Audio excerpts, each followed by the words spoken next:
Good morning. What we're going to be talking about today is what I've called the biggest game in town. My name is Walter Burian. I live in Prescott, Arizona. I became aware of something approximately 10 years ago, which changed my life. I'll give you a little analogy of how I learned about the complete financial takeover of the wealth of this country by composite government. Back in 1989, I lived in New Jersey. There was a governor by the name of Jim Florio who was running for office under a no new tax platform. He won, and as soon as he got into office, a $2.8 billion tax increase was enacted, the largest in the state's history. It's obvious that the public was not too thrilled about Mr. Florio's actions, and one of the local radio stations, 101.5 FM, started doing some rabble-rousing, taking calls from listeners on examples of waste and misspending in government. In the first 2 days I was listening, and I heard people calling in with examples of 5,000, 15,000, 85,000 was the highest figure I heard. I pulled out the state of New Jersey's budget report, which is the only thing I was aware of at that time. They had $11 billion on budget, $6 billion off budget. The total annual service budget was $17 billion a year. I called into the show and I made the comment, come on guys, you're missing the whole point. The highest figure I heard was 85,000. The state's dealing with billions of dollars. I read off the figures. I said if there's fraud, waste, and misspending taking place, it's taking place on tunes of tens of millions, if not hundreds of millions of dollars. The DJ at that time challenged us, the listeners, to start a tax protest organization to repeal the $2.8 billion tax increase. 10 of us got together the next day. I incorporated a group called Hands Across New Jersey. We scheduled our first rally 10 days out from that point, and basically, with the help of 101.5, we had 115,000 people converge on Trenton from all the shore points in New Jersey, effectively shutting the city down. Now, during the course of organizing that rally, I took over looking at the budget, revenue, and finance of the state. And I have been approximately, for about 15 years, I was a commodity trading advisor. I was one of the first tenants of the World Trade Center back in 1979. And large figures did not bother me. $100 million and $1, there was no difference. So when I started looking at the figures on the New Jersey budget report, as I mentioned, there were $11 billion on budget, $6 billion off budget. It showed a net available of $25.6 billion. But then I asked myself the number one question that IRS asks in an audit: what are the cash gross receipts? And I started noticing the large cash cow groups in state government, the New Jersey Turnpike, Garden State Parkway, Port Authority, New York, New Jersey. The revenue was not inclusive in the budget report. I didn't see any large returns from investment funds on the budget report. And I said, they have to have two sets of books here. They're not accounting for the whole picture. The director of the budget at that time was an individual by the name of Richard Keevy. He was on vacation till the following Tuesday of that week. I found out who his lower assistant was, called in, and the conversation went just like this. I said, hi, this is Walter Burian. I'm working on a report for Richard. I have to have it done by Tuesday when he gets back from vacation. I need all the figures on the autonomous agency accounts, interest accounts, investment accounts. And the reply I got was, oh, you want the comprehensive annual financial report. Bing. First time I've ever heard that before in my lifetime. Got it that Friday. Started crunching numbers. It showed total liquid investment funds of $188 billion. $188 billion. Of which common stock ownership $70 billion, on loan to public and private corporations $10 billion, insurance company equity participation $14 billion, on loan to public and private corporations $10 billion, and I started looking for the total cash gross receipts, as I mentioned, what IRS would ask for in an audit. I found it on page 174. Now this is 1989's Comprehensive Annual Financial Report. On page 174, under cash additions, all agencies, all departments, all sources. Here's a state with a declared service budget of $17 billion, who was bringing in $86,799 million in cash. I saw that figure and instantly realized the definition of syndicated organized crime. Here we had a representation to the public that the state of New Jersey was bringing in $17 billion, when in reality they were bringing in close to $86 billion. They had $188 billion in liquid investment funds. And I also learned the principle of operation that day. Anything that was a cost and an expense, traditional service side of the budget report, health and welfare, human services, motor vehicles, was left under the budgetary basis, and the public footed 100% of the bill for 100% of the services. Now, anything that was a profit center had the ability of being a profit center, large investment fund that generated tens and hundreds of millions of dollars, totally restricted by statute for no tie or inclusion whatsoever with the budgetary basis. Now, this is what I've called the biggest game in town. I saw it first in New Jersey, and I said the comprehensive annual financial report. Here I am, a commodity trading advisor. I was doing a national news line coast to coast at the time. Never heard of the comprehensive annual financial report. I wanted to find out why. I was mad. I mean, there was such a distinct difference between the revenue on the comprehensive annual financial report and the minuscule revenue that was shown now on the budgetary basis. I said, why did I did not see this on a newspaper, radio show, TV show? Now, the department that mailed out the report, the comprehensive annual financial report, was from the Department of Treasury. I called the mailroom, and the mailroom usually doesn't get a call from the public, so they were very cooperative. I wanted to find out who the report was sent to. I thought it was a short list. They said, I'm sorry, sir, the list is too long. We can't read it to you on the phone. So I started qualifying. I found out it was sent to every editor of every paper on the East Coast. It was sent to the deans of all of the colleges. It was sent to the CEO and every one of the directors from ABC, CBS, NBC. When I verified that, I started smelling cooperative effort for non-disclosure. I then got the telephone number from ABC and NBC where the report was sent to.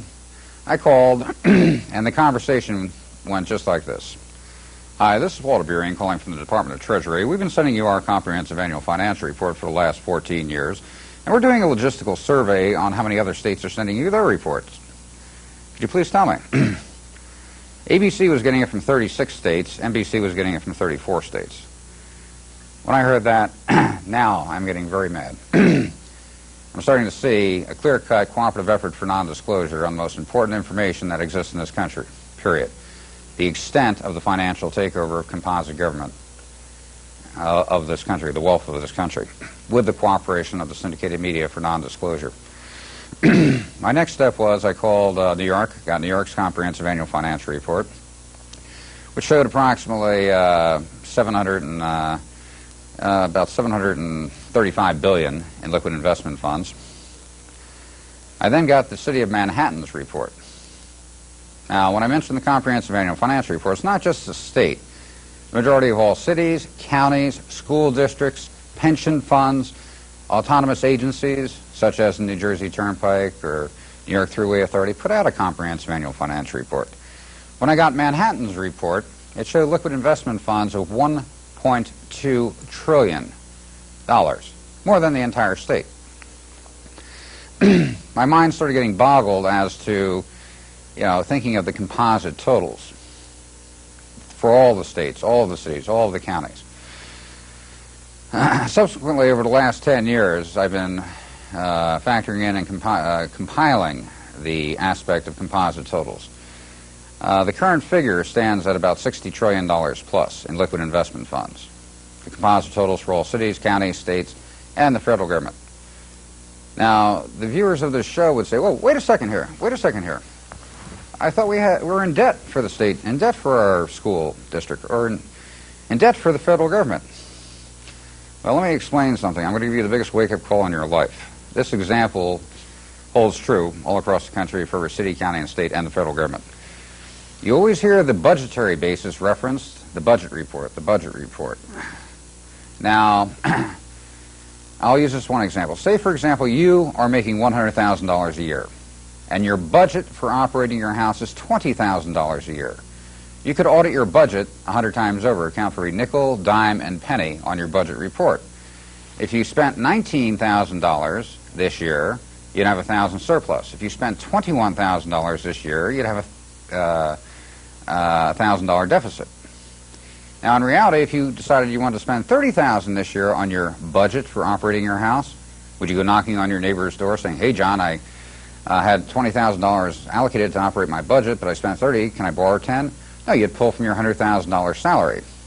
Governments across this country, on the city, county, state level, and federal, have created a two-tier accounting structure. One, the annual operating budget, the cost side of operating government for the year, the monies they bring in for the year to handle that cost and what they expend. What's being left out is the decades of investment wealth, enterprise ventures, which generate hundreds of billions of dollars each year, which are not inclusive in the budgetary basis. Government has turned into a financial empire across the board.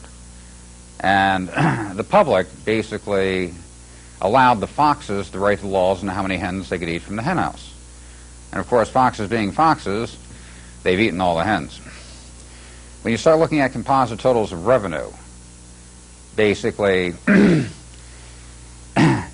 you look at composite totals of revenue and compare it to the private sector, government currently now is substantially bigger than the private sector. We're standing at about 65% government, 35% the private sector. Now, when you look at stocks, now, as I mentioned, New Jersey, I saw, had $70 billion in common stock ownership. That floored me. I never even thought about New Jersey as a state owning $70 billion in stocks. Composite total, city, county, state, and federal, on stock ownership equates to approximately $32 trillion.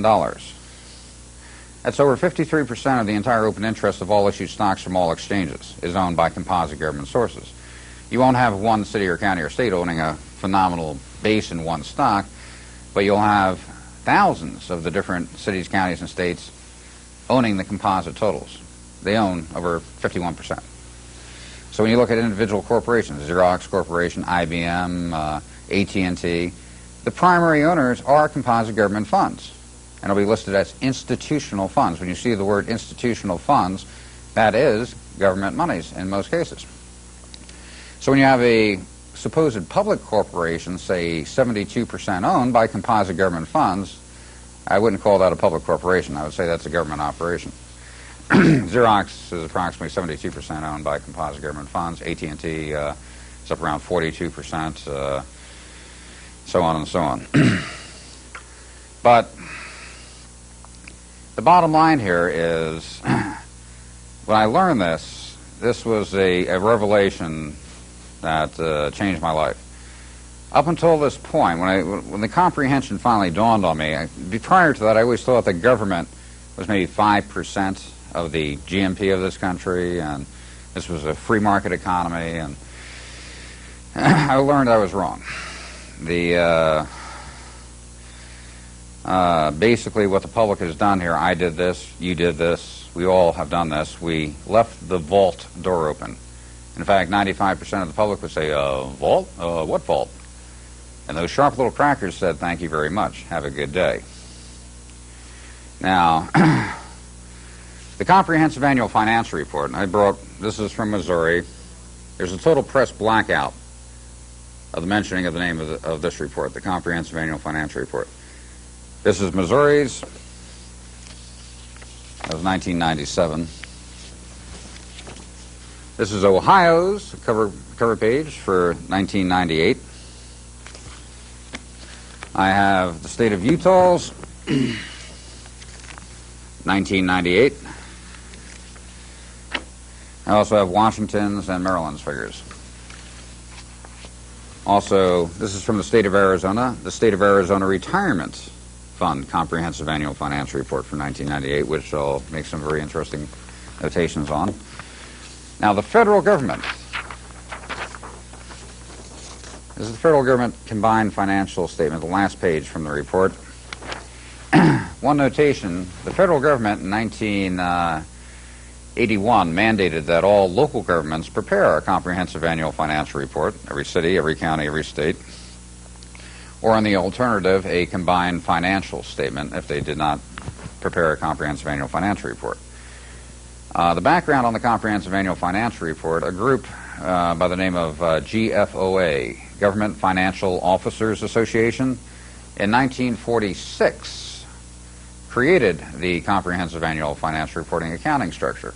I think the City of Manhattan produced one of the first ones in 1951 as a large entity. So the Comprehensive Annual Financial Report has been around for quite a long time.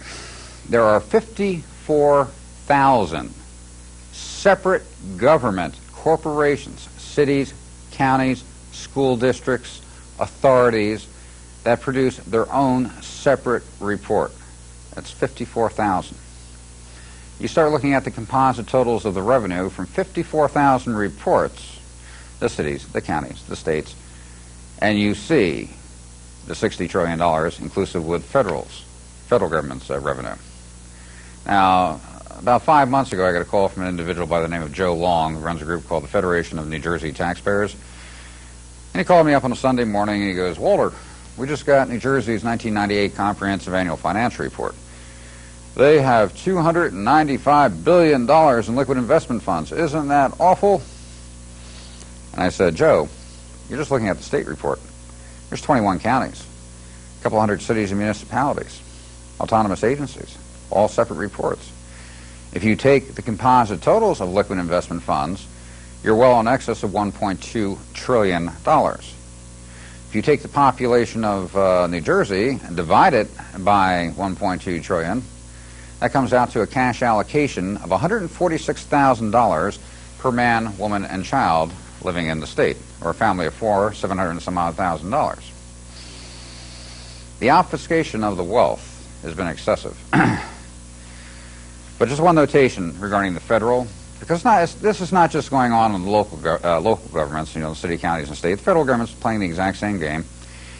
And I've noticed a lot of people always point the finger at the federal government as the bad guys, but when you break down the actual revenue of the $60 trillion, 2/3 of it belongs to the local governments, the city, counties, and states, and 1/3 belongs to the federal government.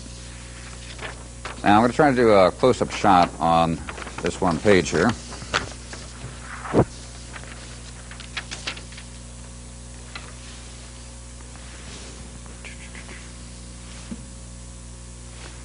Okay, here we have the, this is the last page from the federal combined financial statement.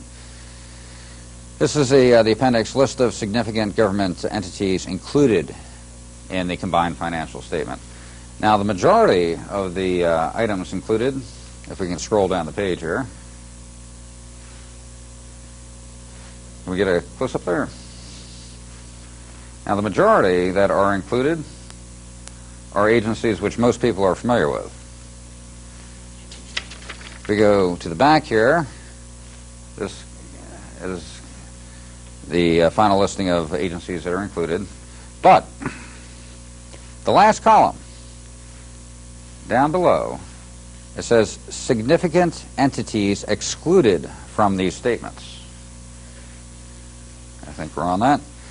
Now, they give honorary mention. They give honorary mention to the Federal Reserve Board of Governors and the Federal Reserve, which I think we all know by now are basically private. But then it lists the Federal Retirement Thrift Investment Board, the Thrift Savings Plan, the Farm Credit System, the Federal Home Loan Banks, Financing Corporation, Freddie Mac, Fannie Mae, Sallie Mae, Resolution Funding Corporation. These groups are the cash cow investment groups of government. Now, also, I want to make special note to 3 items that are listed at the bottom. We have the Army and Air Force Exchange Service, the Navy Exchange Service Command, the Marine Corps Exchange. Folks, this is not the PX. We have funding operations for the exchange of foreign troops into the U.S. troops on the foreign soil, which they kept separate from the combined financial statement of the federal government, so it wouldn't be so easily seen. But if we take the federal investment groups, the cash cow federal investment groups, and look at their revenue, and very important, they have a phenomenal amount of revenue on loan that's been loaned out there. If you take the accounts receivables and their current cash on hand, you come out to about a $16 trillion positive on the total operation. So here, even the federal government is taking their cost side, the expense side, leaving it on the combined financial statement. They call that their budgetary basis. But they've separated the cash cow investment groups of federal government so that they don't show on the budgetary basis. So currently the federal government shows a slight deficit on the budgetary basis, but the profit centers, which would show a $16 trillion positive, are excluded. Now, we started on national disclosure approximately 18 months ago on the Comprehensive Annual Financial Report and the structure behind it. And I think a few of you may have heard on the network news the Fed saying, oh, by the way, we happen to find that we're going to have a $6 trillion surplus going into the year 2004. They mentioned a surplus, a $6 trillion surplus. Keep in mind that $6 trillion surplus is on the budgetary basis. We're not including the cash cow investment agencies. If they were being 100% honest, inclusive of all revenue, the federal government would have approximately a $12 to $14 trillion surplus. And in fact, if they included the cash cow investment agencies in with a budgetary basis, they could probably have a 50% reduction across the board of all taxation on the federal side. Something to think about. Let's go back to the local governments. The states, the cities, the counties, they have their budgetary basis, the annual operating budget, but they have enterprise funds. Now, my little city of Prescott, Arizona, where I live, the city owns a golf course. Why does the city own a golf course? So the judges and the attorneys can get lower green fees? Here's a $45 million asset, which was paid for by taxpayer funds, developed, and not $1 goes back to support the budgetary basis. They have investment funds of sitting as idle funds, $48 million. Now, with this much money out there, this phenomenal base of wealth, empires that are being built, it was mandatory to keep the public oblivious to what was going on. If the public was aware this type of wealth was being built and obfuscated as tax dollars are being drained out of their pockets where people are citing a shortfall of budgetary revenue, there would have been an uprising 30 years ago. But the government, to perpetuate this game, they needed the 100% cooperation of the syndicated media. That they have. You will not see ABC, NBC saying, oh, by the way, we just happened to find out about the Comprehensive Annual Financial Report, and we found out that the budgetary basis is this big, but the revenue shown on the Comprehensive Annual Financial Report is this big. You will not see that happen. They have been in cooperative non-disclosure for 25 years. That's why the situation has taken place. It's mandatory to get the word out. It's mandatory to have your local radio show, your local TV show, call in, mention the Comprehensive Annual Financial Report. Depending upon what city, what county, what state you're looking at, the ratio of the budgetary basis, the annual service budget, to the reality of the total wealth usually ranges from a percentage of 8 to 1 to as high as 40 to 1 in the comparison between the budgetary basis and the reality of the wealth. It's not right. Now, a little in retrospect with what I've learned, it reminded me of something I was taught in grade school. I remember back in 5th grade, 6th grade, 7th grade, I'd hear a lot about Russia and how the control Russia had over the public was bad.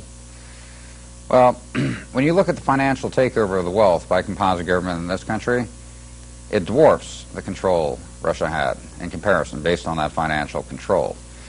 In fact, did you ever wonder why Gorbachev went democratic?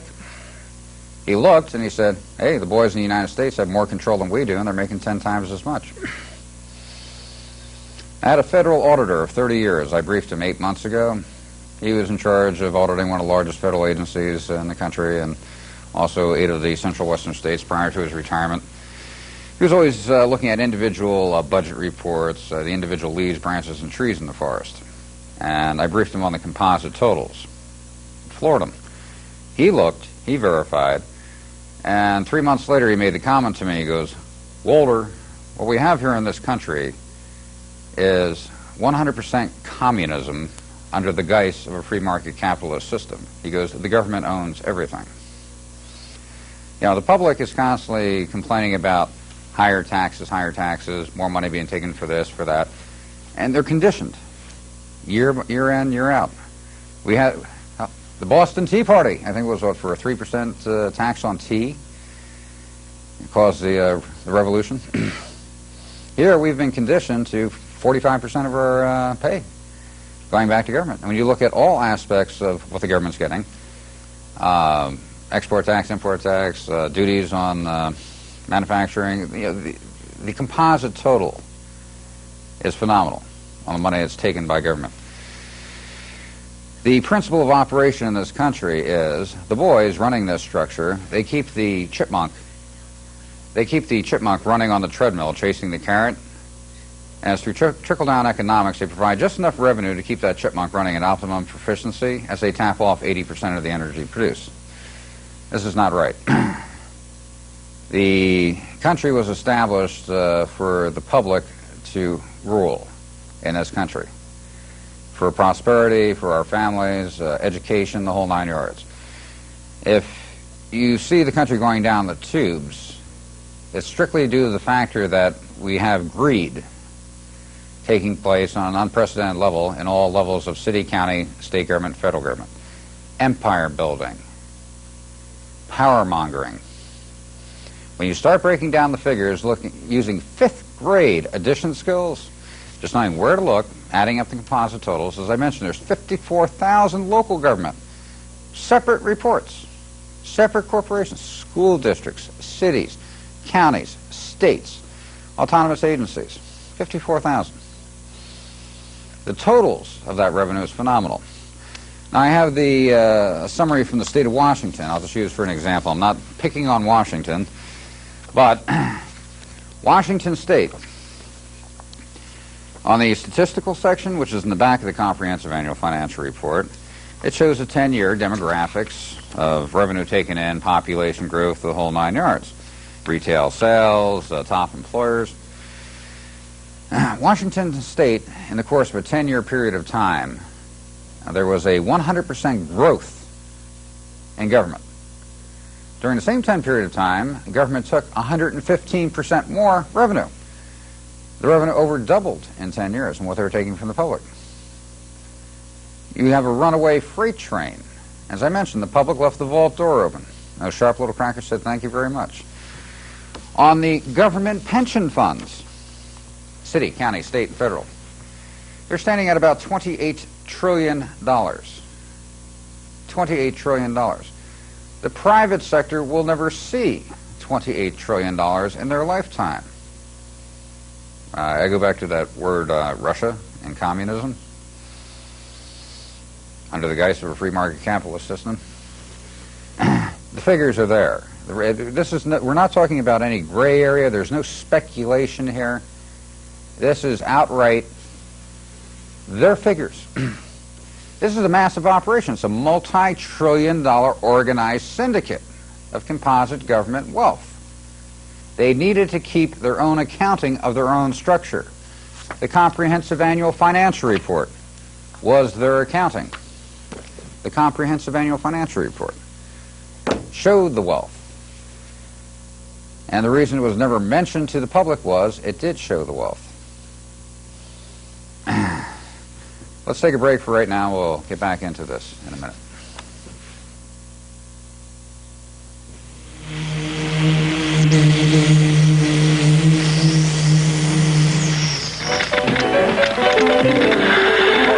Oh, yeah. Speed is power. No, it's power. I said chopper. Stop. Listen, I'm jealous.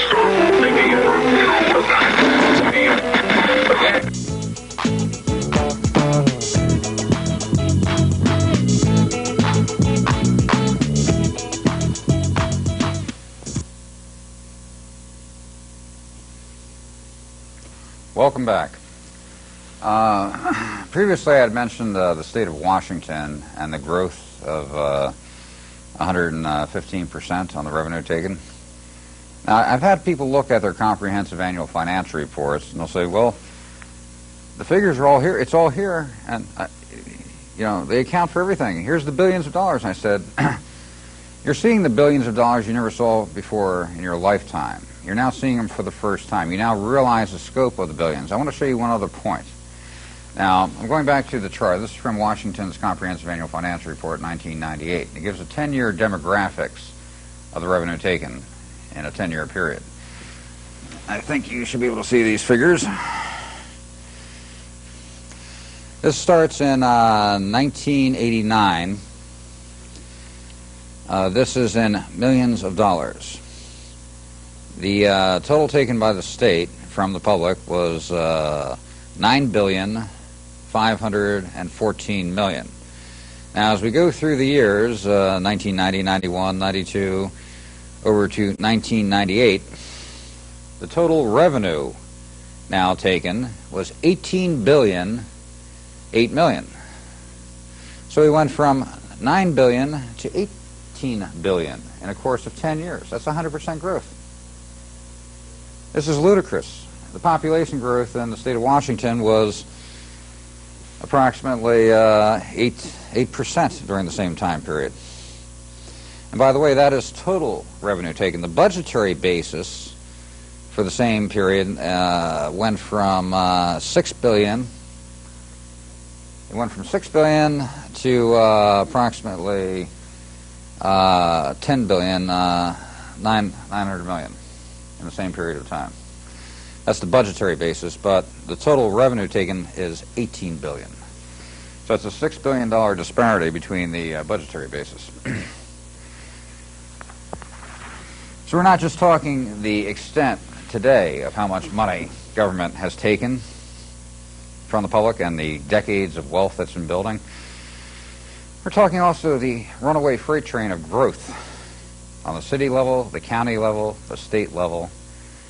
If you go back 25 years ago, government was approximately 6 to 8% of the GNP of this country, gross national product, total revenue base. Currently, today, composite government, city, county, state, and federal, is 48% of the GNP based on cash and ownership. This is not right. We fell asleep at the wheel. We allowed it to happen. But you have to realize this is the largest organized syndicate, a multi-trillion-dollar organized syndicate with thousands of facets that spends billions of dollars to make sure the public is looking off in right field as they conduct business as usual in left field. You'll see the orchestration in the media on different events, which keep the public spinning their wheels over here, as the boys are making their billions of dollars over here. They laugh every single day. They're becoming wealthy. Empires are being built. When you look at the $60 trillion in liquid investment funds, the composite totals, the billions, you know, let's look at a state like California with approximately $12 trillion under management. Now, under the Comprehensive Annual Financial Report, you'll see about a total maximum about $3 trillion. But when you start tracking down the cities, the counties, all the revenue base, you're up to about $12 trillion. Now, in California, say, for example, one of the investment managers who was handling, say, $400 billion in funds, and he had, say, $150 billion with shares in Lehman Hutton American Express, institutional banking. That's a very powerful position. If that individual contacted the director of the institutional banking and said his brother in Argentina needed a $120 million loan in Argentina for a sugarcane energy development project, unsecured, do you think he's going to say no? I don't think so. He'll have one of his associates from another company he deals with closely cut the loan. If it's defaulted on, he'll just make up the difference on some business he'll do with that firm. The power mongering and the elbow rubbing that takes place here is obscene. And it's not just one group, one organization doing it. It's the principle of operation. When we started on national disclosure 18 months ago, I've had thousands of phone calls from people all over the country. I'll get a call from New York. Walter, I just got the New York Thruway's comprehensive annual financial report. They had $31 billion in liquid investment funds, and they're still charging us. I'll say, don't worry about it. I'll get a call from Anchorage, Alaska. Walter, I just got our comprehensive annual financial report for our city. They're making $100 million more a year than they're showing on the budget report. I'll say, don't worry about it. I said, stop focusing in on a leaf, branch, or tree in the forest. Start focusing in on the forest. Understand the principle of operation of the forest. There's 10,000 of these operations going on all over the country. I said, if you're going to apply your efforts to change the principle of operation of the forest, which will affect every leaf, branch, and tree in the forest. That's the bottom line here, folks. We're not talking any gray areas. There's no speculation here. This is black and white. You know, the public has been complaining for the last 25 years. Every problem I've seen in this country to date has to do with extortion of revenue from the public, period. It is the root of evil in this country. The wealth being taken from the populace. And one of the problems here is a lot of people have been looking for the needle in the haystack, trying to find government corruption and wealth being stolen from us. Well, we're not looking for the needle in the haystack here, folks. It's the haystack sitting on top of the needle. All you have to do is look and start adding up the composite figures. Stop being distracted by one leaf or branch or tree in the forest. Start qualifying the forest. And when you do, you'll see the clear and unequivocal financial takeover of the wealth of this country by composite government, right from the city level to the state to the federal level. It's power mongering, it's empire building. The boys that are in there on the inner circle, the wealth is absolute. I'll give you a few examples going back into New Jersey from 10 years ago when I got New Jersey's comprehensive annual financial report. It listed the state universities and colleges, gave a composite total for all. I noticed right off the bat they had $8.5 billion in liquid investment funds. This is 1989. It also showed they made a $1.1 billion profit on their investment funds for the year. My next question to myself was, I wonder what the total tuitions are for all students attending colleges and universities in the state. Total tuition base was $644 million. I said right off the bat, hey, they made a $1.1 billion profit. Total tuitions are $644 million. They could have sent all students to school for free for the year and paid them to go to school. In reality, what they did that year was, citing a shortfall of budgetary revenue, they had a 7% tuition increase. The game is absolute. And we're talking there is so much money behind the game, and you have the participation of the syndicated media in the game, the public really has not stood a chance. The only way the public stands a chance is through full and open disclosure of the wealth. Not being distracted, just sitting down, crunching numbers. Not looking at one leaf or branch or tree in the forest, start looking at the forest, adding up the totals, and it becomes evidently clear. Corrective action is needed, and it's needed immediately. With the scope of the financial takeover that is in existence today, they're consolidating that ownership.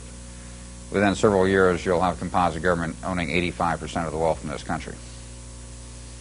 And at that point in time, the public may just become a liability. They don't need them anymore. So it's very important that the public starts taking a serious look at what's going on. I'm going to go into two other points here. I'll give an example from Edgefield County, South Carolina. I briefed a doctorate in economics who also, she wrote for a little paper in Edgefield County called the Edgefield County Advertiser. She got all of the comprehensive annual financial reports for the state, the county, the city, and ran into a few obstacles trying to get them. They don't like to give them out in some cases. But she noticed that their school district, Edgefield County School District, participated in the local government investment pool. So she requested from the state, it showed where to request the financial report from the local government investment pool, and it showed that Edgefield County School District had $36 million invested in the pool. Now, this is a school district which was rather poor and had several tax increases over the last couple of years, citing a shortfall of budgetary revenue. She approached the county school commissioners saying, what are you doing investing? You have $36 million sitting here in liquid investment funds? The school commissioner said, we don't invest in the market. We don't have any monies invested. You have to be mistaken. She then produced the financial report. His next response was, well, this is our account for paying salaries and expenses for the year. She goes, okay. She produced the prior year's report, which showed they had approximately $29 million invested in the local government investment pool. Now, there were additions and withdrawals. The principal never changed, and now it jumps up to $36 million. Close to a $7 million profit for the year. The money that's involved here is, on the broad spectrum, it's one big game.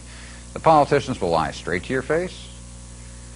As I mentioned earlier, when I found out about New Jersey's report, I found out it was sent to every editor of every paper. It had been for 14 years.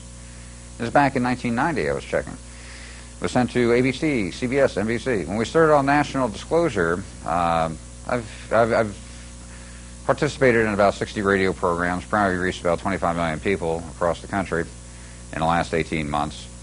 I requested that everyone send a certified letter to their editors and producers of their news shows, requesting that simple and conspicuous mention of the comprehensive annual financial report be made. All have refused. Now, the cutest response I got back was from someone in California, I think around Bakersfield. The editor replied, we've received your request. Now, keep in mind what was being asked was to make simple and conspicuous mention of the comprehensive annual financial report. Said, we've received your request. We do not have the staff or the resources to report on a story of this magnitude, so your request is declined. I thought that was real cute. Now, everybody remembers Orange County. Years ago, Orange County, on their management funds, they got burnt playing with derivatives, such as options, calls, puts, futures. They lost a little bit over $1 billion. And they were crying, bankruptcy, bankruptcy. We're going to have to shut down, stop all operations, close the parks, fire the police officers. Well, someone stumbled across their comprehensive annual financial report, which just happened to show that they had $16 billion in profitable investments. Well, all of a sudden, Orange County left the news. They never went into bankruptcy. In fact, Orange County created a situation where they drew the light to the reality of the investment funds, and they created liability for every other city, county, and state across the country by bringing light to their loss in the investment funds. So corrective action was taken after Orange County to make sure no one else ran into the same situation, because I think everyone's heard of Lucky Luciano from back in the 20s and the 30s. There was something called Luciano's Law. Lucky Luciano was the banker for the syndicates. He moved the money between New York, Los Angeles, Chicago, Miami. And Luciano's Law was, once you're suspected, you're out of business. And anyone who spoke Luciano's name regarding a transaction disappeared. Luciano died of old age, never got indicted. He got exported from the country, but never had a problem other than that. Government's been operating under the same principle of operation. If we're not suspected, we can continue business as usual. They have fronted up the budgetary basis to the public continually. Budget, budget, budget, shortfall of budgetary revenue. As per the example I gave earlier, the difference between your budget for operating your house and your salary, there's a substantial difference. And when you break down the comprehensive annual financial reports, as I mentioned, the ratio comes out 8-to-1 to as high as 40-to-1 in comparison between the budget and the total revenues that are held by that government body. The examples I've given here, whether it be New Jersey, Missouri, Washington, they apply to every state, every city, every county. Some more, some less. I had a few notations here from Maryland. This is out of Maryland's 1998 Comprehensive Annual Financial Report.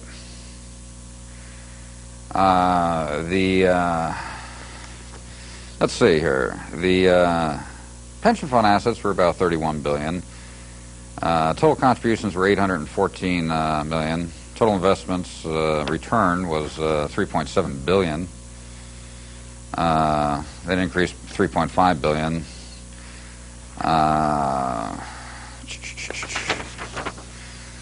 Okay, here we go. Total government wages in the state of Maryland.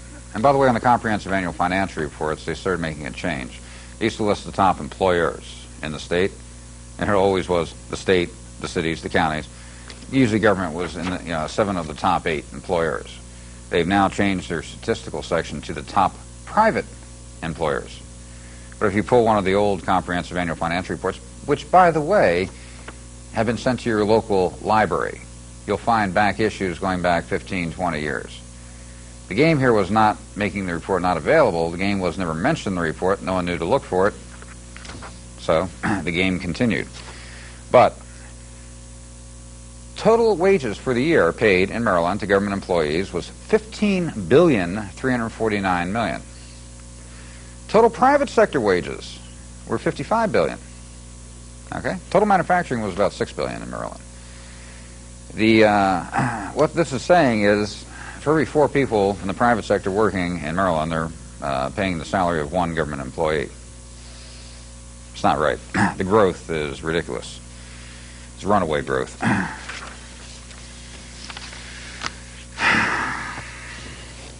It's a very serious situation. Something needs to be done about it. Disclosure is the key factor. If you go to your editor, in fact, actually, for your state, confirm that the editor of your paper has been receiving the report for 10, 15 years. And when you go to him and ask him if he's heard about it, if he says to you, never heard of that report, I guess I'll have to look into it, you'll know he's lying straight to your face after you've confirmed in advance that he's been receiving it. Require these characters to make simple and conspicuous mention. Require these characters to give the difference between the budgetary basis and the total investment wealth and what's held by governments. Require it. This is no game, folks. We've had our heritage stolen from us right under our noses. As I mentioned, if you go back 25 years ago, government was about 8% of the GNP. Currently, we're standing 48%. That's a conservative figure. That's a phenomenal amount of wealth. We have the largest orchestrated syndicate on the face of the planet, which is composite government wealth. Little notation. This is supposed to be a country of laws, correct? Law is supposed to protect the people of this country, correct? Well, when I got New Jersey's report, it had the pension funds listed. I didn't understand pensions or the actuarial basis used. One of our volunteers for Hands Across New Jersey, he wrote the pension funds for Blue Cross Blue Shield nationally. I gave him the book and I asked him to break down the pension funds and compare them to a Fortune 500 company. He told me it would take him about 2 weeks. 2 weeks later, I checked back and I said, well, what do you got? He goes, well, on a scale from 1 to 10, with a Johnson & Johnson being a 5, he said all of New Jersey's pensions came in at a 7, excluding the judicial branch. He said the judicial branch was the Millionaire Boys Retirement Club. Every state judge in New Jersey was guaranteed $5 million after serving 1 year tenure. In other words, they didn't have to work 5 years, 10 years, 15 years, 20 years to get their pension. All they had to do is their tenure, 1 year. They got their full benefit package, which was excessive. Now, let's go to federal. District court judges. How many of you out there think that district court judges have a pension or a retirement fund? I guess you would assume they have a pension or retirement fund. Well, they don't. District court judges are appointed for life. They get their full paycheck for life and benefits for life. And in fact, 2 years ago, they just took the action that when they die, they can assign their full paycheck and benefits for the life of their surviving spouse or dependent relative. Now, that's a sweet deal. The game is absolute. You know, we don't have the Joe Six-Pack crowd here watching TV, betting on the football game. Hey, $5 on Dallas. We have the sharpest crowd, sharpest crackers on the face of the planet that are running one of the most sophisticated structures on the face of the planet, composite U.S. government, that is drawing in trillions and trillions and trillions of dollars and has turned into a parasitic situation. The blood that's being drawn off the host, if you look at the public as being the host for the parasite is now substantially bigger than the host. That's a serious problem, folks. Anyone have any raid? I think we're going to need it. But the bottom line is disclosure. You know, the public has this phenomenal growth on its back, and the majority of the public keep saying to themselves, is there something wrong here? Why are things not right? Why are things going to hell in a handbag? The problem is these guys are getting paid hundreds of thousands of dollars each, millions in some cases. They have a phenomenal backing to do it, to perpetuate the game. The public is struggling to get by. The runaway growth is rampant. Whatever city you look at, whatever county, whatever state. Like I said, the average has been 100% growth each 10-year period. You know, we're closer to where Russia wanted to be than Russia ever got. And we have to make the decision right now in our lives, a commitment to ourselves. This is not right. We have to take corrective action. We have to change this immediately. We only have one advantage, folks. One advantage only. As I mentioned, this is a $60 trillion organized syndicate with thousands of facets behind it. The judiciary is controlled. The finances are controlled. The wealth is controlled. We have one advantage. And the only advantage we have is we outnumber the boys running the structure about 400 to 1. This happens to be our country. What is developed is wrong. We fell asleep at the wheel. We have to correct it. In part 2 of this program, we'll be discussing what I call a CITA, Citizens Investment Trust Account, which can be implemented by initiative across this country. What the CITA is it's an organization started by the taxpayer. They will have approximately 2 to 3 CFAs, Certified Financial Auditors, which will examine the books, city, county, state, as would be applicable to those residents in that city, county, and state, to identify surplus funds, venture projects, which no way government should be involved in, it should be that the private sector should be handling, which the CITA would recommend for sale. The CITA, upon identifying and recommending for reappropriation of the surplus revenue and also sale of different venture projects like golf courses and different other items which cities and counties now own, the revenue that builds up in the CITA has one exclusive principle of operation. That exclusive principle of operation, it's set up as basically an annuity pension fund for the resident taxpayer. From the interest and dividend yield that's accomplished, it is to satisfy the budgetary requirements of that city, county, or state. I'll use an example of my little hometown in Prescott, Arizona. I had a couple of federal auditors go over the books. They identified $200 million on a cursory review, first glance. The city's operating budget is $17 million a year. If you include the school districts, it comes out to $34 million a year. The current rate of return, 17% on the investment funds. At $200 million, that's $30 million at 15%. There goes the budgetary basis. In fact, the $34 million that they're collecting, 30 of that becomes surplus revenue for redeposits back into the CITA. They can eliminate the majority of all taxation and still have a surplus, which is returned to the resident property owners as an annuity dividend check because it's set up for their benefit. Now, folks, what we're talking about here is not cutting back on a tax increase. What we're talking about is changing the principle of operation of government, where from the existing liquid investment funds that have built up over the decades, the wealth projects that government's operating right now, combining the operation as a whole, where the revenue that is, the surplus revenue, the revenue that can be reappropriated into the CITA, that fund, the CITA fund, just from the interest and dividend return on that fund, can satisfy the budgetary requirements, thus eliminating all taxation for that city, that county, that state. Also, it can recommend downsizing of government, to get it back into an appropriate proportion to private sector versus government. We have a chance here to change this country immediately through effective action and disclosure. We're up against a very powerful structure. The arrogance factor behind that structure is absolute.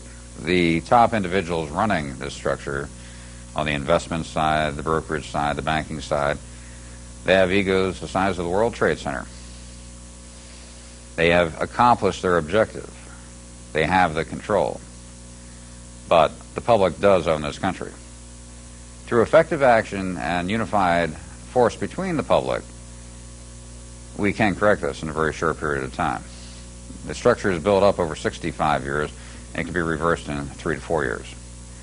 And if the public unifies across the country, it can be done on an effective level where we can eliminate taxation in this country for all time to come and create a situation where a dividend return comes back to the public. We'll continue on program 2 of this series on specifics on the CITA. I thank you for your time.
Welcome to program 2 of The Biggest Game in Town. The prior program, on program 1, we discussed the comprehensive annual financial report and the structure behind it. That structure shows the clear and unequivocal financial takeover of the wealth of this country by composite government. On the local side, cities, counties, states, and federal, 54,000 separate individual government corporate entities filing separate reports with investment wealth, enterprise funds, venture projects, well beyond the scope of the public's knowledge and comprehension. We're going to bring it within the scope of the public's knowledge and comprehension for effective change. We left off on program 1. If you have not gotten program 1, I highly recommend calling the station and getting a copy. There's a lot of information contained therein, so you'll be able to appreciate program 2 and program 3. At the end of program 1, we ran a little short in time, and I wanted to bring up one point. It had to do with the pension funds within government. This is for all of those government employees out there who are about to find out there's a good chance they're getting severely shortchanged. It's not just the public, friends. The same is happening to your government employee. Now, in my hand, I'm from Arizona, Prescott, Arizona. This is a copy of the State Retirement Comprehensive Annual Financial Report for the state of Arizona, 1998. The state of Arizona, under the State Retirement Fund, has 175,000 participants, retired and active. Using the highest actuarial basis possible to determine 100% funding for all participants required approximately, current standard, about $14.5 billion. Now, I have a page from the report. It's page 42. I'm going to put it up on, I think you should be able to see this.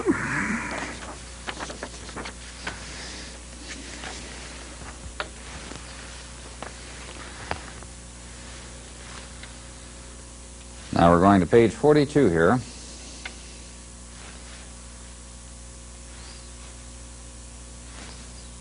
On camera 3. Now, right here, it says the, let's see here. This is for the total actuarial accrued liability. And what total actuarial accrued liability means is what is required, the money required for 100% funding of all participants in the fund. That figure is $13,638,000,000. With $13,638,000,000, this funds 100% of all 175,000 participants in the fund. Now, I have a separate page from this report. This is page 15 from the Arizona State Retirement Comprehensive Annual Financial Report. The total assets of the fund is at the end of June 30th of 97 is $20,353,000,000. Now, as I mentioned, the total actuarial accrued liability was about $13.5 billion, and they're sitting with $20,353,000,000. Now, the current report, the current figures I've called to verify the standing of the fund. The current actuarial accrued liability is approximately $14.5 billion now. The fund's balance, after doing a 16.65% rate of return for the year, is standing up close to $28 billion with contributions and returns into the fund. Allowing for 125% funding of all employees, 100% funding in their pensions, they're $9 billion overfunded. In other words, the Arizona State Retirement Fund is reaching 200% funding. There's not one city, county, or state statute that even addresses the return of surpluses back to the employee or the employer. The cities, the counties, the school districts, the state agencies. Legislature showed their culpability 2 years ago on these surpluses. With these type of surpluses in the pension funds, there was no requirement for any payment from the employees or the employers. In fact, they should have been getting substantial refund checks back. What the legislature did was they passed their own internal statute mandating to participate in the fund a minimum payment of 2.18% from the employee and the employer as a separate statute. They didn't want to return those billions. When you break down within the report where those monies are invested, there's what I call the blue list of stocks and investments, things we all know and you can recognize easily, and then there's what I call the red list, things I've never heard of before. I'd be very interested to find out what judge, what attorney, what congressman, what senator, what county supervisor is behind some of those investments, who is the shell owner of some of those investments, and how many of those investments are actually real corporations providing goods, products, and services, and how many are shell corporations. Be very interesting to find out. But the administrator of the fund, I chatted with him about 2 months ago, and I brought up the point on allowing for 125% funding of the employees' pensions. That freed up $9 billion. But you cannot return $9 billion in investments through liquidation without causing a major catastrophe, because if Arizona liquidated $9 billion from the pension funds for return to the employees and the employers, every other state with substantial surpluses in theirs would say, oh my God, Arizona's moving openly, we better liquidate our funds, while we still have a chance, and you could create a 1929 scenario crash. Everybody moves at the same time. I said there was a very easy solution. For the government employee, based on his pro rata share participation in the fund, he is issued an individual IRA account as his refund. Nothing's liquidated, nothing's sold, paper transfer, total order, no problem. for the city, the county, the school district, the state agency, based on their pro rata share and participation in the fund, they're issued a individual market annuity fund as a refund. Nothing's liquidated, paper transfer, same management, no problem. Now the interesting point is on the refund, just from this one account, one fund, the State of Arizona Retirement Fund, just on the surpluses back to the employees and the employers, that's $4.5 billion back to the employees, $4.5 billion back to the employers, and they're still 125% funded. I asked the administrator, could it be done? He goes, yes, sure. If there was a law addressing it, we could easily do it. And the rightful beneficiaries from this one fund, being that's a retirement fund, would be the employees and the employers. But the refund back to the cities and the counties and the school districts, just from that refund, the return, as I mentioned, they accomplished a 16.65% rate of return this year. That's been roughly their average for the last 4 years. The return for the cities and the counties and the school districts just so happens to equal about 15 to 20% of their operating budgets for the year. Anyone sense a tax reduction here? I mentioned at the end of Program 1 the CITA, Citizens Investment Trust Account. We covered the points extensively as to the composite totals of government revenue, city, county, state, and federal, equaling about $60 trillion in revenue. There is no national debt. There is no debt as we know it. They have a debt under their budgetary basis, their annual operating budget.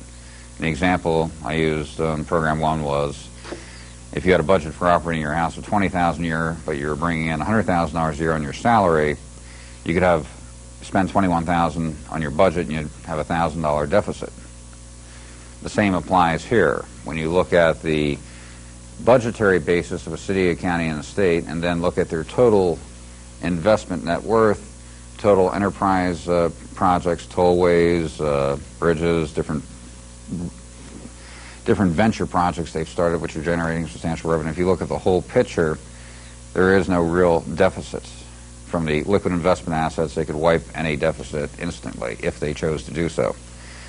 But on the CITA, the Citizens Investment Trust Account, I'd like to cover that in depth. The CITA is established by the resident property owner, taxpayer for your city, your county, your state.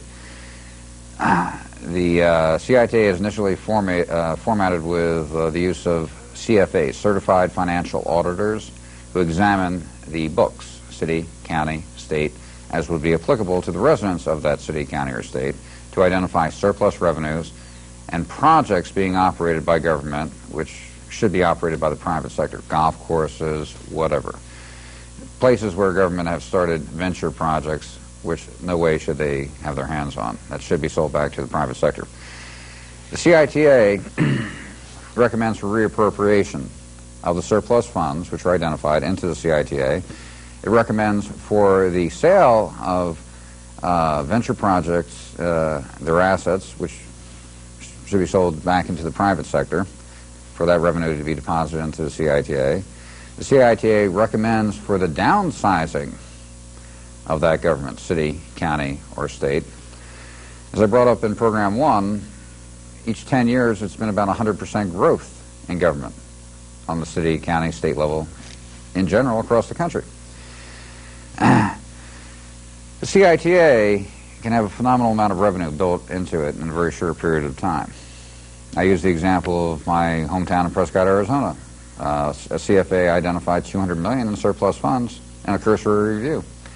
The city's annual operating budget was $17 million. The school districts included, that came out to $34 million. $200 million on deposit with the CITA, generating 15% return, equals $30 million. That eats up the budgetary basis. In fact, the city is still collecting $34 million to support their operations, which makes the majority of that funds at that point in time surplus revenue for redeposit back into the CITA. You can eliminate taxation at that point in time in most areas, and there's still a surplus in the CITA, and being that the CITA is established as an annuity pension fund for the taxpayer, when it has a surplus, the resident taxpayer gets a dividend check on top of no taxation.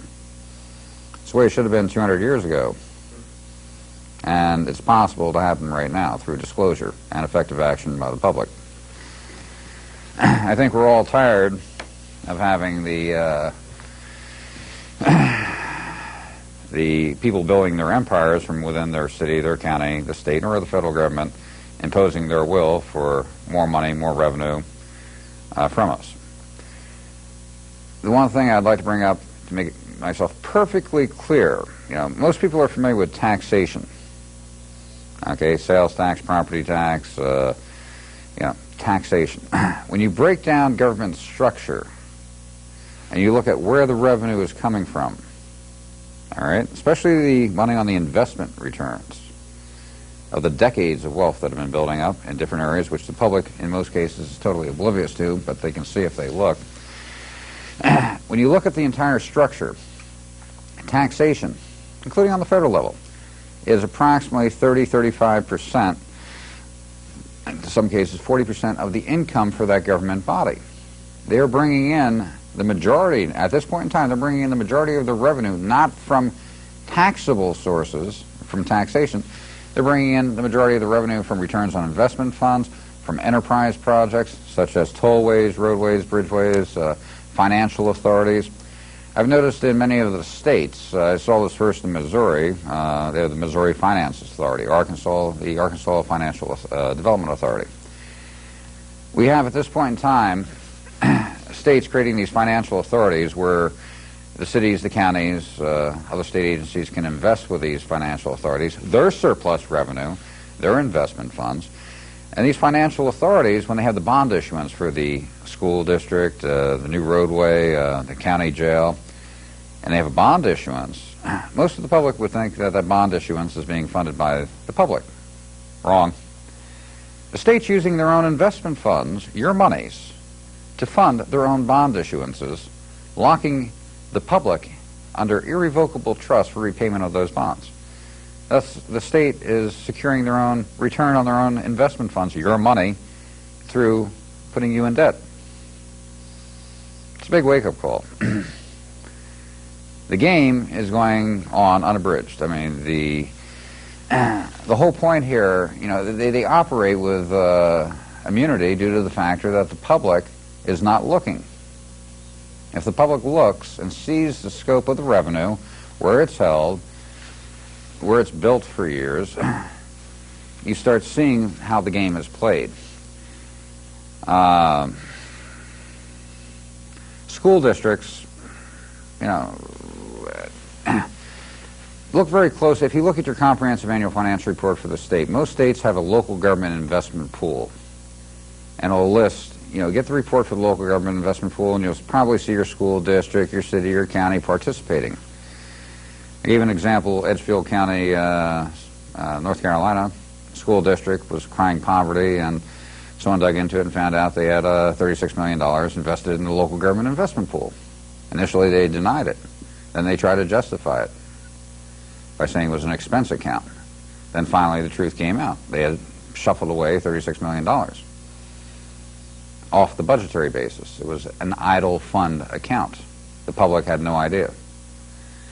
And North Carolina also showed a total participation of about $1.1 billion from other government entities within the state. But back to the pension funds, just on this one account, $9 billion being freed up, $4.5 billion back to the government employee. In fact, on the individual IRA accounts returned to the individual government employee, it's substantially larger than their guaranteed pension fund. In other words, from the surpluses that exist right there in that one account, they would get a refund back substantially larger than their entire benefit package. That should catch the ear of every government employee out there. Now, I'm using Arizona as an example. I've looked at some states and they're just, 100% funding on their pensions. Some are at 140, some are at 160, but you have to look. As I mentioned, in Arizona, there's not one city, county, or state statute that even addresses the return of these surpluses back to the employer or the employee. You have to make it happen.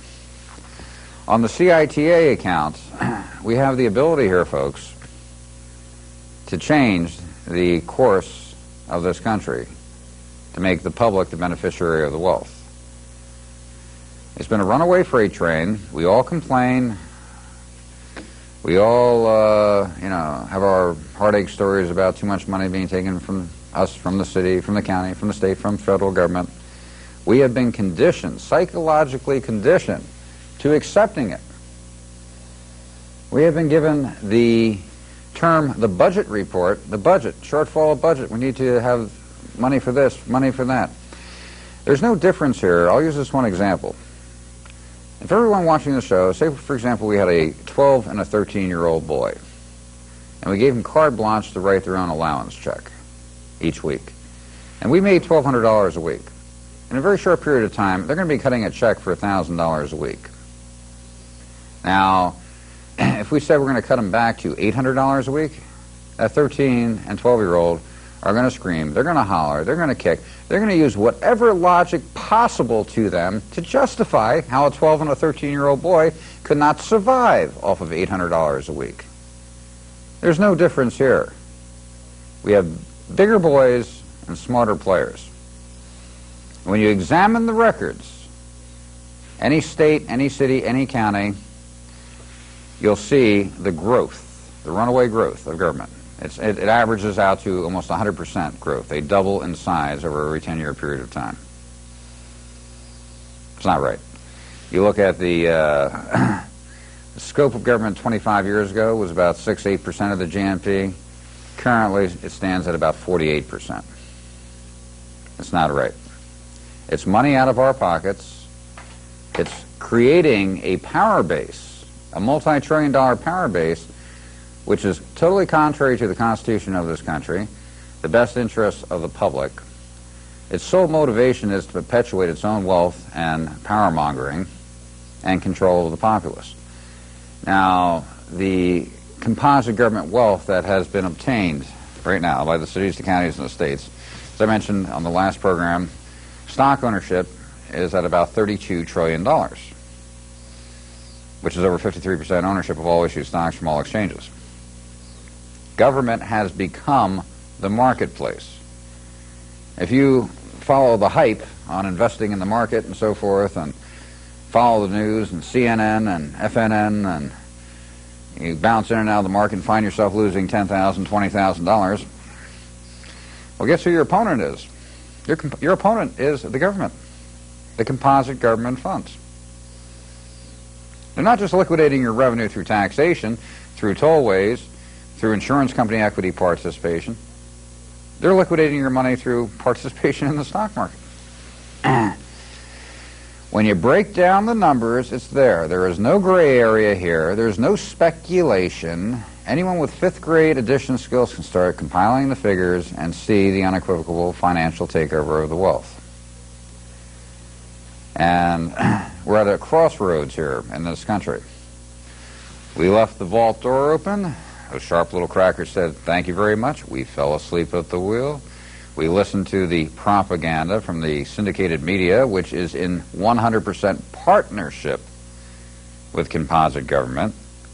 If you break down the revenue that's brought in from ABC, CBS, NBC, from composite government sources, city, county, state, federal, from the so-called public corporations, which the government owns over 51% open interest of those corporations, and they can exercise their proxy votes for direction to media campaigns. The syndicated media is getting a phenomenal amount of their revenue from composite government sources. Now, back in New Jersey, when I found out about this, and I saw the cooperative effort, it was 10 years ago, I saw the cooperative effort from the syndicated media for non-disclosure on mentioning the comprehensive annual financial report, or mentioning the difference between the budgetary basis and the cash gross receipts and the investments. They would never mention that. Jim Florio, who was elected governor, when he was elected, he appointed 14 editors and reporters with directorships inside state government. The individual they pitted against myself at that time was an individual by the name of Harvey Fisher, who prior to the Florio campaign was one of the top Bergen record reporters.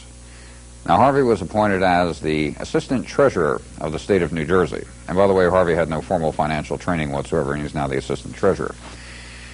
Well, this kind of cued me. I started looking. Harvey Harvey was making $35,000 a year as a reporter. As assistant treasurer, he was making $65,000 a year. I said, well, that's not too big of a difference. I said, I wonder what his expense account is. He had a $125,000 carte blanche expense account of discretionary funds, tax-free. I said, that makes a big difference. My father used to work for the Department of Treasury, Director of Personnel, for 4 years. That's in charge of all agencies and departments within state government. I knew within personnel they had a data search department run by 4 individuals, which tied all agencies and departments together under personnel. All resumes are key inputted into the data bank for keyword searches. I called up one of the 4 individuals. He was cooperative. I asked him to do a keyword search on all directorships and key-level supervisory positions on how many were ex-editors and reporters in their past. He told me I'd have the report by 2 o'clock the following day. I called back. I said, what do you got? He came up with a data bank of about 3,400 names as far as total supervisory and directorship positions. Out of that, I think it was 1,783 were ex-editors and reporters. The fix is in deep. There's a lot of money here. As I mentioned, I come from Prescott, Arizona, and I moved out there about 10 years ago. I found out about the Comprehensive Annual Financial Report 10 years ago. Backed off from public disclosure for about 7 years. But when I was out of my little city, I saw the local police, the judges acting as a little organized crime syndicate with no fear or consequence or liability for their conduct or action. I saw the fix being in right through to the Attorney General's office, to the Governor's office. And I said to myself, what allows these local little guys to act like an organized crime syndicate with no fear or consequence or liability for their conduct? I said the Comprehensive Annual Financial Report. The only reason they do what they do on the lower level is because everyone above them has their hands deeper in the pockets. The same holds true in every city, county, and state across the country. When you have this type of wealth held in the hands of the management, the pension funds, the enterprise groups, the corruption is absolute. Did you ever wonder why that politician spends, $400,000 to get into a $65,000 a year job? The payola from cutting one deal, a construction project, an investment, is worth 50 times his salary. The power structure is there. It needs to be corrected. The CITA, Citizens Investment Trust Account, is a viable vehicle for the public to get involved, to grab the bull by the horns and flip it on his back. Because through disclosure and looking at the figures, looking at the revenue, what they don't want you to see, you identify the money, the revenue, the investments. You identify the power structure. You do not want to allow yourself to be distracted. Focus on the principle of operation. Focus on business as usual, not what they're telling you to look at, but looking at the whole picture. Look at the Comprehensive Annual Financial Reports. Look at the notes within the report. Go to other reports which show substantial amounts of revenues. If you want to get your state report, there is a website. It's www.financenet, one word, financenet.gov/state, S-T-A-T-E, /CAFR.HTM. If you go to that site, you'll get a listing alphabetically of all comprehensive annual financial reports available for downloading off the internet, city, county, and state. There's probably only about, let's say about 40% of the states up there and just a few cities and counties. But it's a good starting point. The key word here is, folks, we don't own the country anymore because we allowed it to be taken by a runaway corporate empire known as composite government. Government has turned into an empire. We are insignificant in comparison based on the wealth that has been obfuscated from us. We own this country, and it's time to take effective corrective action. What's needed is for everyone across this country, state by state, city by city, county by county, to network together on this one issue. Now, the government spends like I said, this is a $60 trillion organized syndicate. There's a lot at stake for them. They've amassed their empire. They spend billions of dollars throwing out 40,000 red herrings to make the public look in this direction as they continue business as usual over here, unabated. It's time to have your focus, learn basic addition skills, have your focus over here, see the obfuscation of the wealth, see the totals, realize that there's no deficit, realize that there's no need for any taxation. When you look in the city county level and you look at the total operation, all of the revenue, the whole picture, there's no need for property taxation, there's no need for the majority of taxation.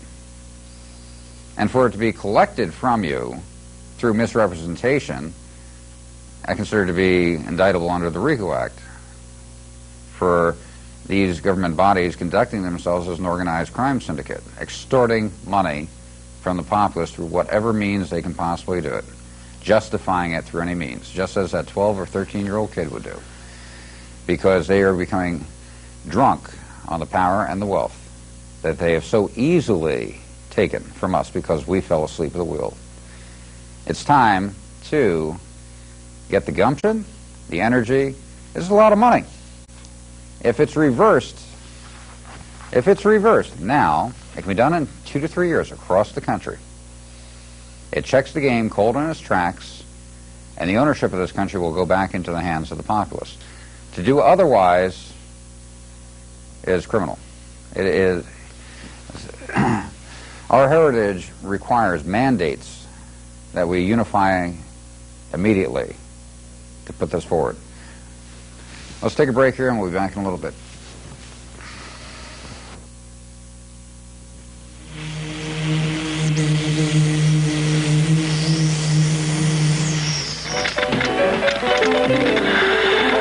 Oh, yeah. Speed is power. No, it's power. I said cafr. Stunned, but not jealous. Maybe,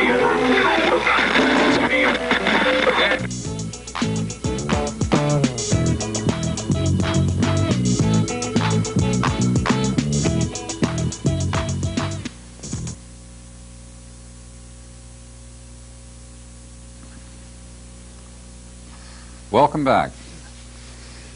In this segment, we're going to cover certain specific points to look at in your comprehensive annual financial report and in which comprehensive annual financial reports to request. Now, I have a copy of the statistical section from Ohio's comprehensive annual financial report, which I'd like to make some references to.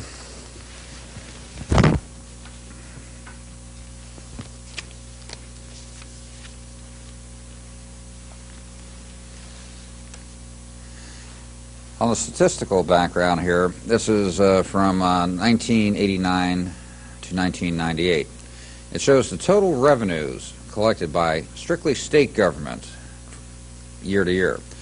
Now, if we go back to 1989, the total revenue take was approximately, let's see if I can find here. Total revenue take was 15, this is in thousands, okay? 3 more zeros at the end. Total revenue take was $15,704 million. If we go over to 1998, now, in 1998, they were taking $27,215 million. So it gives you an idea of the substantial growth of the revenue being taken out of your pockets. Now, when you get your comprehensive annual financial report, they have a statistical section in the back, which is something that's very important to look at.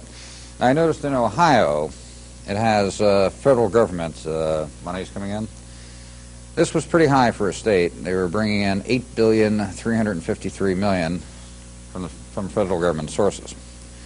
So that's pretty high for the state. There's a lot of money involved here.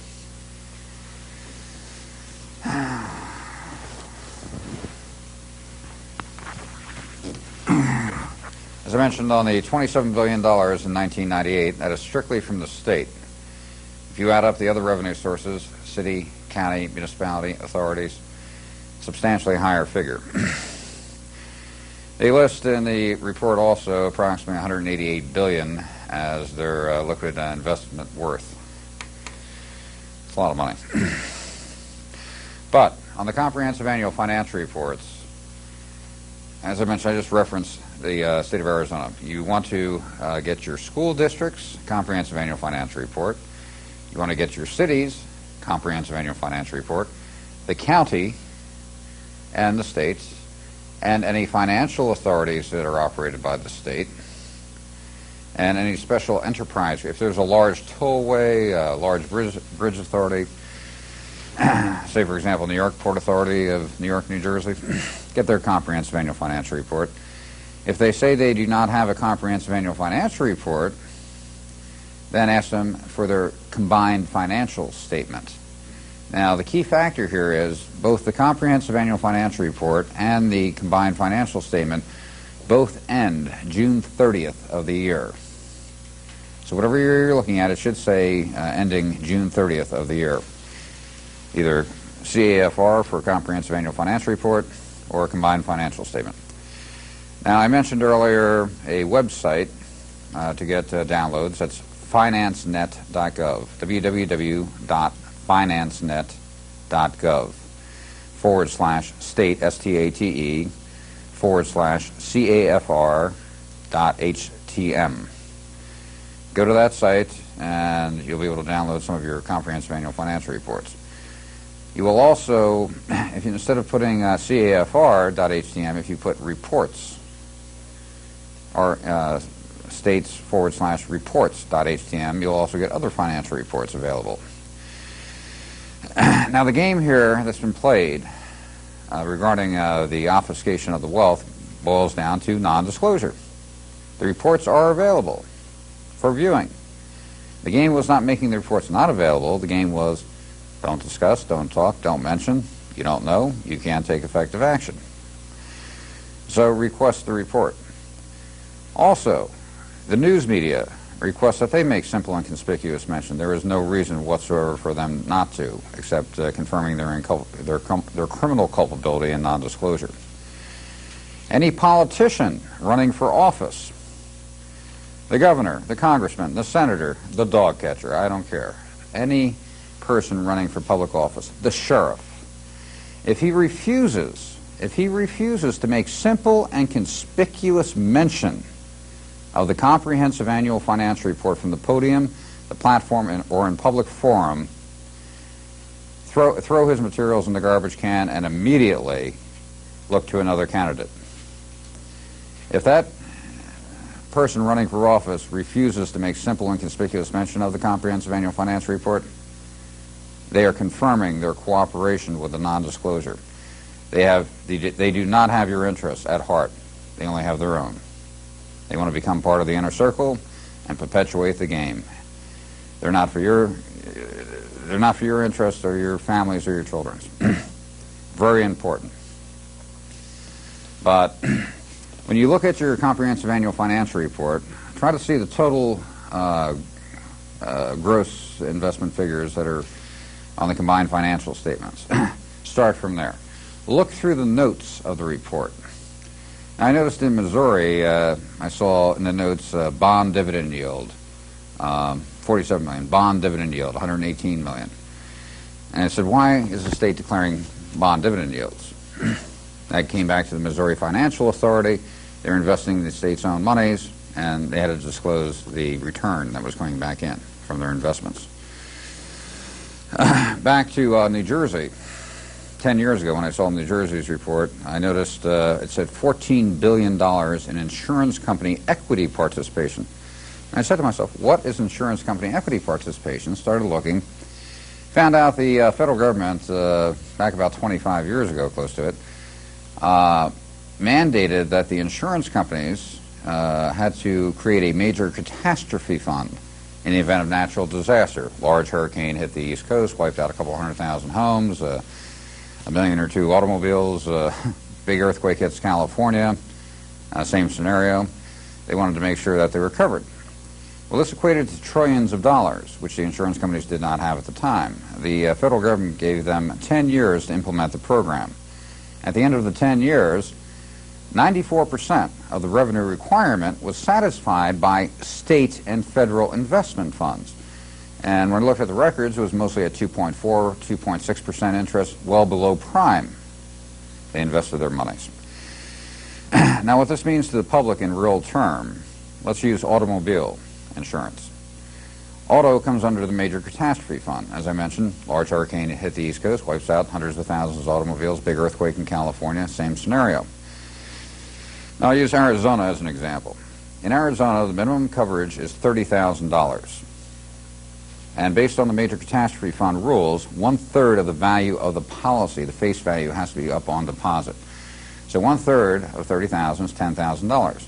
That money being provided by state and federal investment funds, say at 5% interest for easy accounting, that equates to a $500 a year return. Now, my auto insurance premium is $658 a year. Under this example, the insurance company is only getting $158. The government is getting $500 on the return. Did you ever wonder why they make it mandatory insurance state by state and enforce it by armed force? Every state with mandatory insurance is opening up a phenomenal investment pool for the state and federal investment funds. Now, I took this a step further.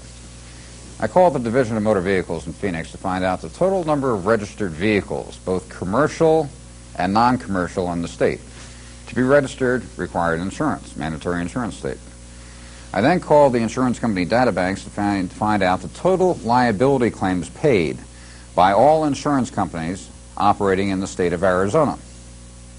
I then took that figure, added on a 35% markup to allow for a profit margin and operating costs. For a paper company, that's pretty good. I then took the total number of registered vehicles, divided it by that number. The average annual insurance premium using those figures came out to being $126 per year. Got the picture? Government has been getting into every aspect of taking money. The public's familiar with taxation. Taxation is actually turning into a very small portion of government's take. Investment funds is their primary vehicle for revenue generation at this point in time. Taxation's secondary. You have to start tracking down these investment funds.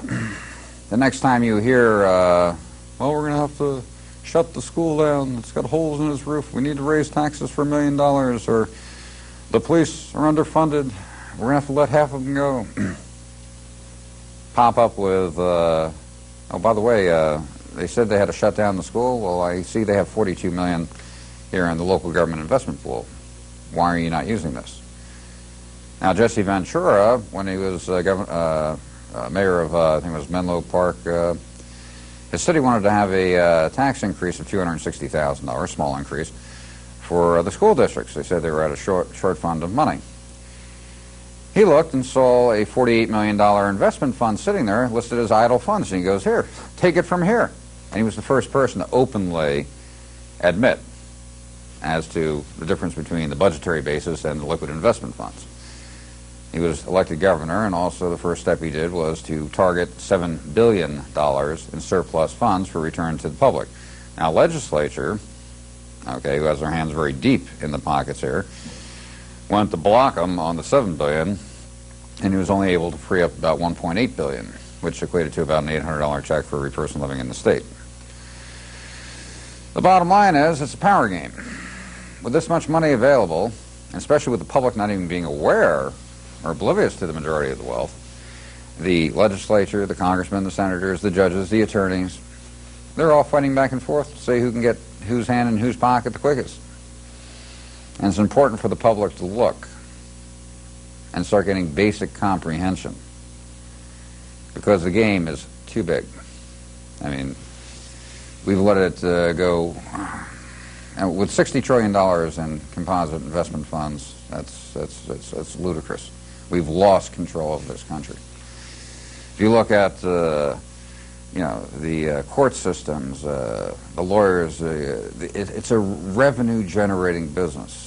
If you look at the court systems of this country, they're generating more money than any Fortune 500, a group of the 10 largest Fortune 500 companies. The court system is generating more money. They're taking more and more money, any way, shape, or form. Insurance company equity participation, health insurance. If you look at your county, your city, you'll find out that they're buying up all the hospitals. Do you wonder why they get such a such a big bill from the hospitals? They're participating on an investment level with the hospitals. The game has to be stopped, and the way the game will be stopped is through unified action from the public for disclosure. Everybody cannot sit back and say, well, somebody else will do it. Let's watch and see what happens. You have to do it. Call your friends, call your neighbors, call your business associates. Get together. Confirm the extent of the obfuscation of the wealth. When you look at the scope of the existing investment funds, the scope, on the composite totals, it shows the clear and unequivocal financial takeover of the wealth. When you look at the scope of the growth of government, 5 years ago, 10 years ago, 15 years ago, 20 years ago, it's obscene. It needs to be checked immediately. Now, the majority of government employees, 98%, don't have a clue either. They were not aware of the scope of the takeover. Everybody is too busy looking at the leaves, branches, and trees in the forest to see the forest. I emphasize focus on the composite totals. Now, since I started on disclosure 18 months ago, there has only been one rebuttal to any of my comments. I got an email from the head accountant from the Department of Transportation from Portland, Oregon, saying, well, I don't think you're familiar with fund management, and we declare revenue that we have on our report, which we haven't yet collected, so the figures are misleading. And I responded back to him. I said, sir, I'm sure you do an excellent job as the head accountant for the Department of Transportation for Portland, Oregon, a budgetary agency, and all budgetary agencies are gone through with a fine-tooth comb. I said, get your state's comprehensive annual financial report. Go through the notes. Look at the balance columns. Look at the billions and billions of dollars of assets which you didn't even know existed. Look at the different funds and programs and trust accounts which you didn't even know existed. Okay? Once you see and look for yourself, here's the head accountant for this division. I said, that is the revenue I am talking about. And then respond back to me. Never heard from him again. I guess he looked. Became a little bit too busy. Now, when you look through your comprehensive annual financial report, all cities, counties, and states and different governmental authorities will have what they list as idle funds. And usually on the easily seen funds, they're declaring about a 5%, 5.5%, 6% return. It's very conservative management. That's one area. But what you want to keep your eye open for is where they're getting 12, 14, 15, 17% rate of returns, similar to pension fund management. Currently, all government employees, if they ask, what are they getting on their pension funds, they think they're getting 8%. 8% is the standard used all across the country as an actuarial basis. It's a number picked out of the air by the accountants. In reality, the pension funds have been getting between 14 to as high as 23% return per year. Okay? You have to know to look and ask the questions. This is a very serious situation, and it's out of our hands currently right now. The scope of the growth of government, the revenue that government's taking, the thousands of different entities that are just running away, taking more money like that 12 and 13-year-old kid, and justifying it with any reason whatsoever. If you look at the school districts, they've done studies all over the country. They found that the school districts which were getting the least amount of money had the best results with the children. The ones that were getting the most amount of money were having the least results. It's obvious. They don't have the children's interest at heart. It's the money. More wealth, more power. The public has to take a stand immediately. Now, Program 3 will be, I'm putting out the word across the country for the states. Within your state, to unify and organize to get ready to do effective action. As I mentioned, the CITA initiative, will do that. It opens up for full disclosure.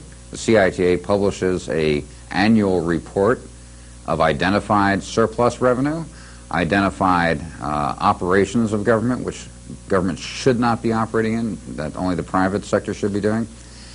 It identifies areas for downsizing, what revenue would be made available for deposit into the CITA. That's published annually. And with the public seeing the reality of the ability to downsize, the ability for reappropriation of surpluses, the ability for sale of venture projects, which should be sold back to the private sector, and that revenue now, just from the interest and dividend yield, canceling out taxation in their city, their county, their state. I think this should motivate everyone across the country and create a tidal wave of effective action. Program 3, the first state that unifies, gets a council together, gets an organization together, and they're ready to move forward with effective action.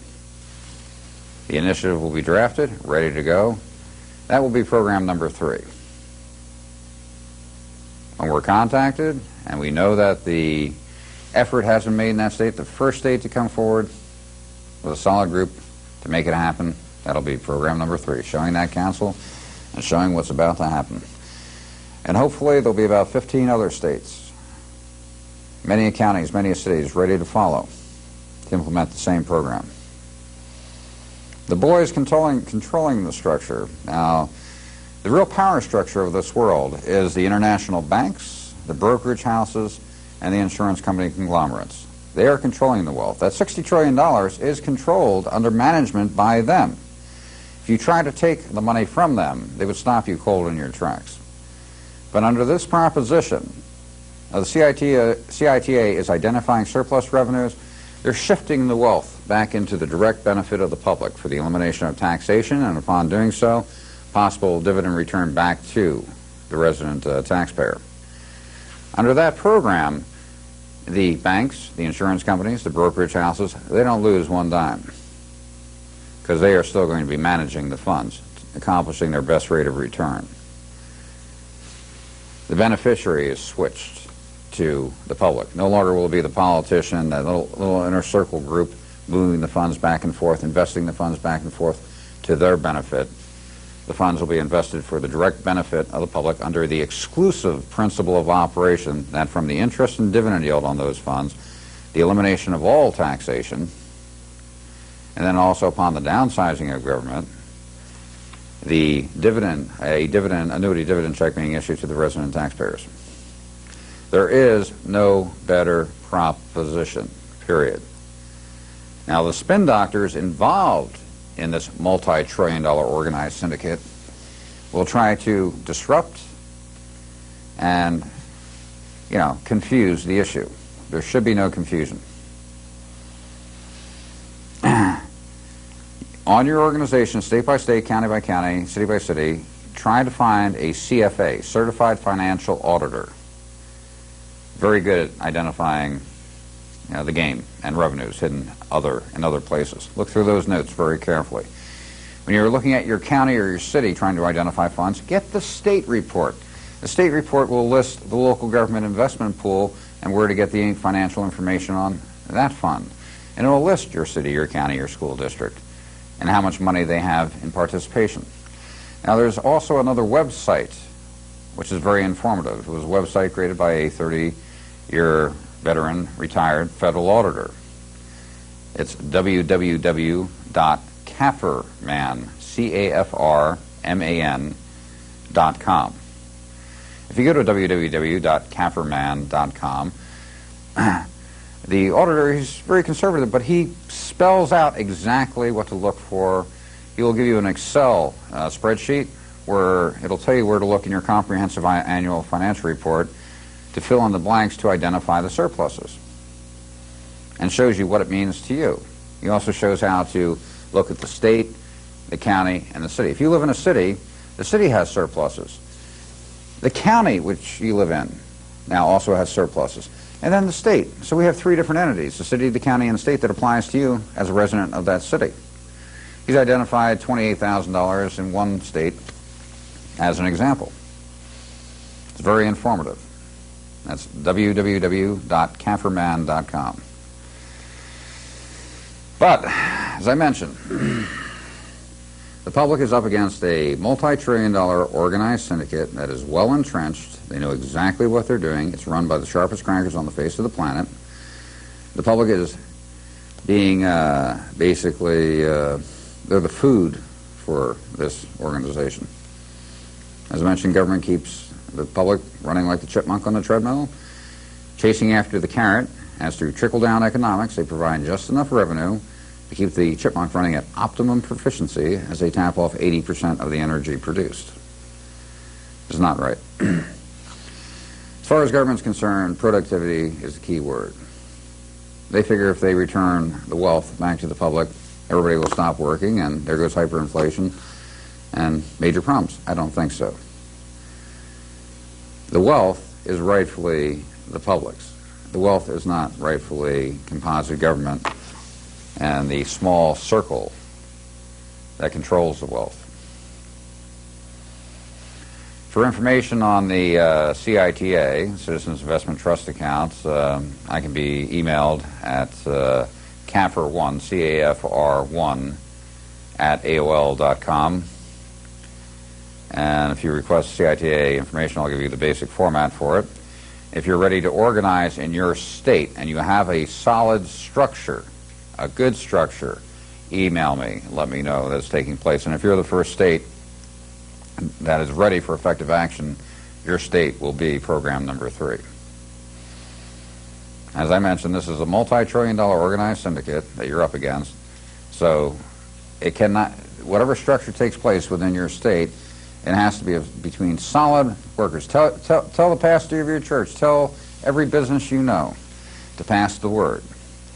The game only continues through non-disclosure, and we have the ability right now, at this point in time, to mandate disclosure. There are enough intelligent minds out there that can use the talent of basic addition, and they start looking at the reports and adding up the totals to confirm the theft of the wealth by composite government sources. The growth, the obscene growth of government is obvious. If we unify at this point in time, we can correct it. I look forward to program number 3 and effective unified action coming forth from one of the states in this country. I'm confident 15, 20 other states will be right behind. It's time to move, and to move strong and swiftly. I hope everyone does their best effort to correct the situation in this country. But, as I mentioned, any politician, any reporter who does not make simple and conspicuous mention of the Comprehensive Annual Financial Report, they're out of there. Gone. If an elected politician does make simple and conspicuous mention and mentions the difference between the total cash gross receipts, total investments, and the budgetary basis, which is that small compared to the totals, you know, sponsor that person. Very important. Well, wishing the best for this country and every citizen. Have a good day, and I look forward to program number 3.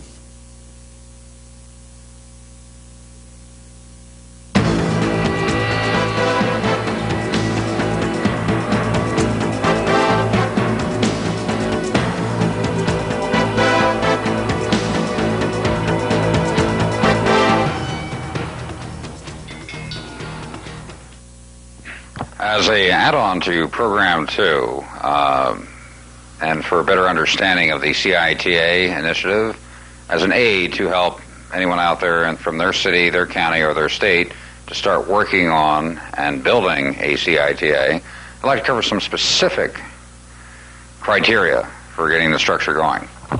On the CITA, the CFAs, the Certified Financial Auditors, who are now identifying the surpluses, they have to look at the 3 different areas. They have to look at the surpluses identified from the city, the county, the state, state-run agencies, county-run agencies, enterprise groups, the whole 9 yards, to identify these surplus monies for reappropriation into the CITA. That's area number 1. Area number 2, They have to identify from the enterprise groups within government, the golf courses, the tollways, the bridges, the different projects that government is operating, which should be returned to the private sector, which the sale of these items back into the private sector would generate hundreds of millions of dollars, if not billions of dollars, depending upon what area you're looking at.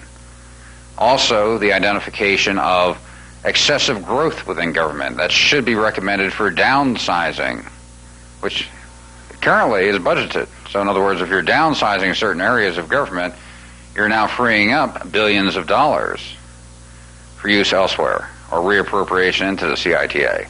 So with revenues being reappropriated into the CITA via recommendation from surplus revenues, from the sale of items which no way should government be involved in, different venture projects, through the downsizing of different areas of government, the CITA grows at a phenomenal rate.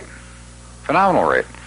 And the sole principle of operation of the CITA is, from the interest and dividend yield on this massive trust fund that's building up, set up as an annuity pension fund for the taxpayer, the interest and dividend yield subsidizes and cancels the budgetary requirement of government.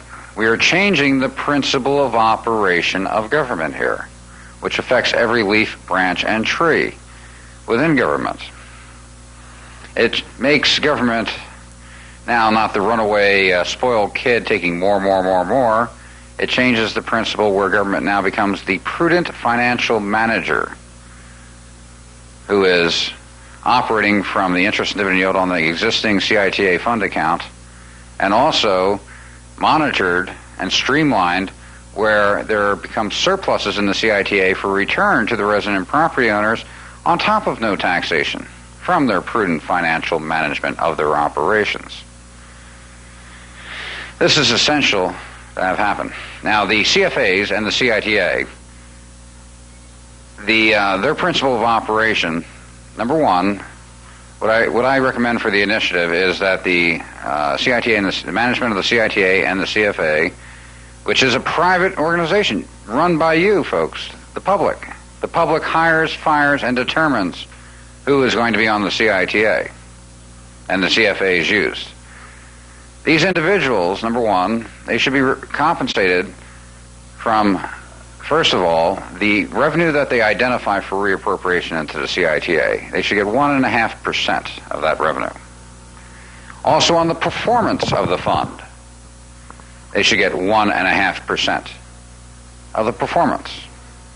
If they accomplish a 17% rate of return, 1.5%, 15.5% now is going towards supplementing the budgetary basis. This gives them a phenomenal incentive to, number one, identify revenues, and number two, performance on the funds when they're reappropriated into the CITA. They cannot be bribed. They cannot be bought off. They have a phenomenal incentive for the growth of the CITA, which has the sole exclusive principle of operation of supplementing the budgetary basis so that government is operating from the interest and dividend yield, and also streamlining government so there's a surplus in the CITA. They maintain their jobs by performing for you. Now, being that the CITA is not a government body, it does not have governmental authority, they may identify funds and revenue for reappropriation, and that government agency may say, we're not going to give you one dime. Well, that's a big problem for them here, folks. The majority of these revenues that they're identifying, the public was not aware of in the first place. The CITA, the CFAs, are putting together a certified financial statement which identifies the revenue surplus, identifies the assets for sale, which are not benefiting directly the public, identifies the downsizing of government, which will generate X amount of millions of dollars or billions of dollars in surpluses.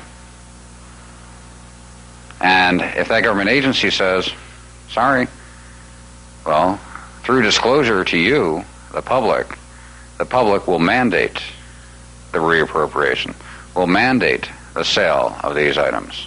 The game is over, folks, for them. They cannot continue business as usual with disclosure. It's our choice. It's our heritage. It's our right. We fell asleep at the wheel. We allow this to happen. We cannot depend on someone else doing it. We can't sit back and say, let's see what happens. We have to make it happen. History is written not based on best wishes and watchers. History is written based on doers and people that make it happen. Now, across the country, city, county, and state, everyone who is ready to stand up and take control of this situation for the benefit of all should be tracking down CFAs, Certified Financial Auditors. Look at the retired community. There are many CFAs out there who would love to participate in this venture project to benefit the public. Find them, get them involved. Now, when the CITA is established, upon the identification of the surplus revenues and a certified financial report being put together and what's recommended for reappropriation, what it means on a budgetary basis, satisfying the budgetary basis, potential surpluses after satisfying the budgetary basis, that report is now distributed to the populace. You can then write an initiative or a referendum in your city, county, or state. You have the certified financial report in your hand, which states, with this being done, we can eliminate all taxation within our city, our county, our state within X period of time, if not at present. Additionally, with the operation of the CITA, on top of the elimination of all taxation, we have the ability within X period of time or at present to offer a refund check to every resident of this community on top of the elimination of all taxation. Folks, this is the way it should have been 100 years ago. It's the way it can be tomorrow, only if the public unifies in force to make it happen. We've allowed a runaway freight train to take place here. As I mentioned earlier, 30 years ago, government was 6 or 8% of the GNP of this country. Currently, we're standing at 48%. It's time for us to take control of the reins. Folks, let's make it happen.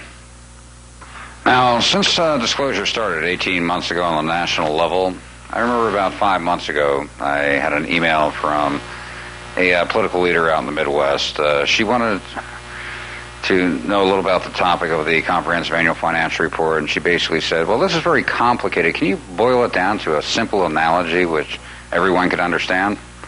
And I replied with the following. I said basically, we had a government, which we knew we needed a military, we knew we needed protection of our country. We knew we needed certain services and conveniences provided by government. So, I refer to government as the foxes. The foxes have been writing the laws on how many chickens they can eat from the hen house. At first, out of our 3,000 chickens, we gave them 100 per year to perform their services for us. They ate them and said they needed 200 chickens. So we gave them 200. They ate them, and then they said they needed 400 chickens.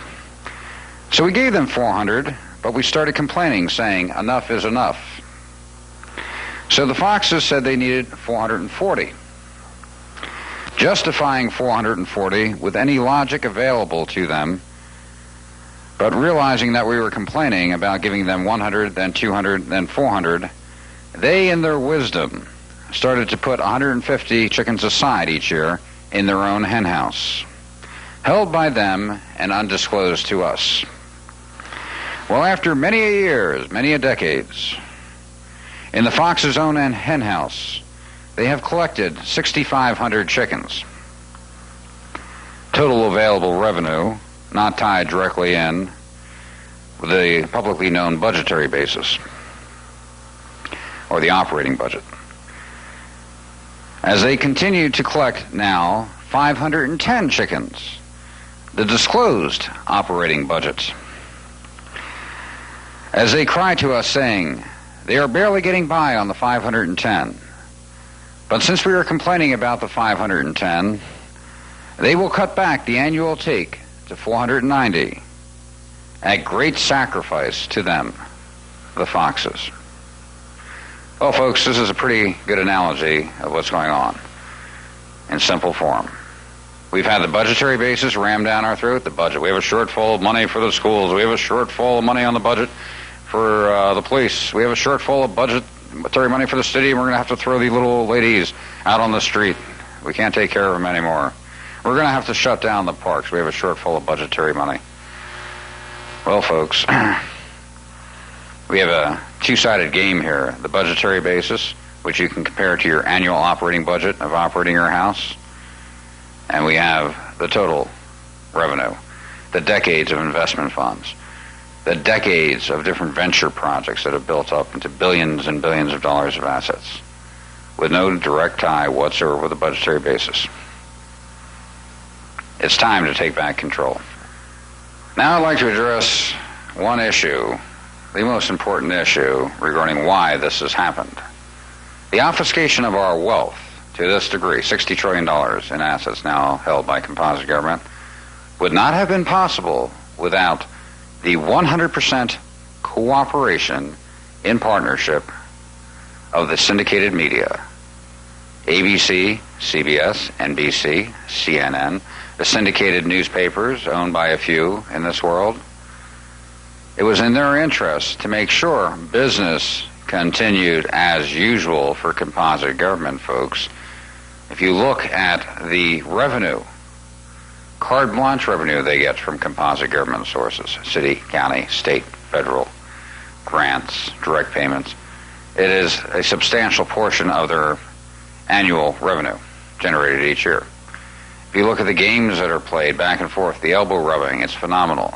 If you look at different state agency groups, federal, county, city, you'll find out a high percentage of ex-editors and reporters now in carte blanche executive directorships within state government, federal government. I mean, government has bought off the cream of the crop of the reporting field. Editors, producers, directorships are given. It's like winning the lottery ticket for them. The fix is in deep here, folks. And in the media, they have been getting the comprehensive annual financial report for over 35 years. They know what it is. They know that the comprehensive annual financial report shows this much revenue compared to what's shown on the budgetary basis. Yet we have the media constantly referring to, well, we have a shortfall of budgetary revenue, this problem under the budget, that problem under the budget. Folks, pay your taxes this year so we can support the budget. Not one mention of the comprehensive annual financial report. Not one mention of the difference between the cash gross receipts and the budgetary basis. Not one mention of the massive investment funds held with no direct tie whatsoever with the budgetary basis.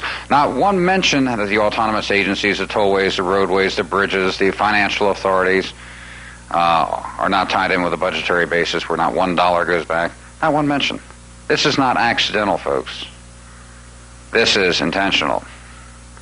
I was doing a radio show about 2 months ago, Tom Valentine, Radio Free America, and I mentioned to Tom the aspect of that the media is in 100% partnership with composite government. A few minutes later he mentioned, he goes, well, it's so hard to get the media to report on the truth and do their job. And I said, Tom, I don't think you heard me. I said the media is in 100% partnership with composite government.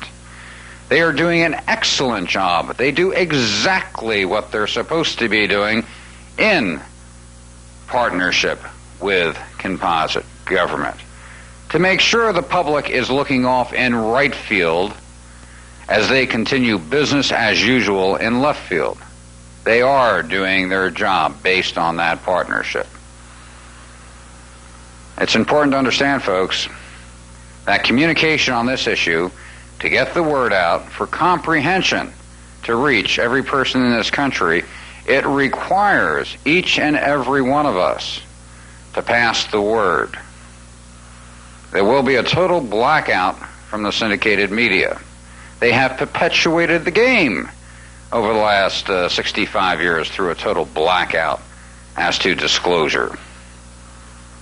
So it is important. In fact, when you go to your editor or your news producer, you may see this show and say, I'm going down to my editor right now and make sure he knows about the comprehensive annual financial report.